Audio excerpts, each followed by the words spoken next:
જય માતાજી બધા મિત્રોને, હું છું ગીતા રાવલ, તમારી ફ્રેન્ડ. તમે બધા કેમ છો? મજામાં છો? ભાગ્યરાજસિંહ જાડેજા મારી આઈડીમાં જઈને કેમ બધું ડિલીટ કરીને આવો છો? એટલે બધાને લાગે એમ ગીતાબેન ડિલીટ કરી નાખતા છે એવું લાગે બધાને. એમ કોને પૂછી મારી આઈડી ખોલી હતી? મેં ના પાડી હતી મારી આઈડી ખોલતા બોલતા, ને મારે એક બી મેસેજ એટલી બધી બીક લાગતી ને, હાડાની એટલી બધી ઇજ્જત લાગતી તો ના દેવાય.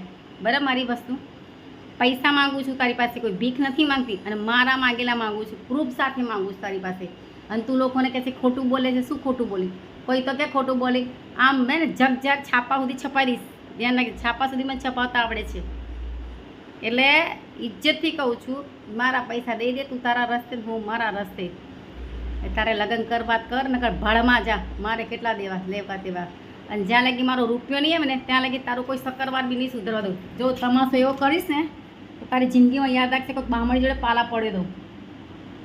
બામણ છું, ધ્યાન રાખજે. બામણની ને આ બામણીની આંખમાં ઝેર હોય એટલું તને હજુ બી કહું છું. એટલે પૈસા મારા ઇજ્જતથી દઈ દેજે. ભાગ્યરાજસિંહ જાડેજા મફત નથી આવ્યું. અમારા બાપે મહેનત કરી છે, કંઈ હરા માટકાના નથી ને, અમે બી મહેનત કરીને કર્યા છે. એટલે પૈસા મારી વસ્તુ. અને આઈફોન આપ્યો છે, મેં મારા સોનાનું મંગળસૂત્ર મૂકીને ગીરવે તને આઈફોન અપાવ્યો હતો. વિવોનો ફોન બી યાદ છે ને? બધા બિલો મારા નામના છે. એટલે પછી બહુ હોશિયાર નહીં કરે કે કશું નહીં બધે ને આમ સ્ટેટમેન્ટ આખું આમ કરીશ ને, સ્ટેટમેન્ટ આખું બધા વિડીયો મને મૂકીશ ને તો આટલી બી નહીં રહે. બરાબર? હા. અને એક બી પોસ્ટ મારી ડિલીટ ના થવી જોઈએ. ભાગ્યરાજસિંહ જાડેજા એટલે ઇજ્જતથી કહું છું, મને મારા પૈસા આપી દેજો.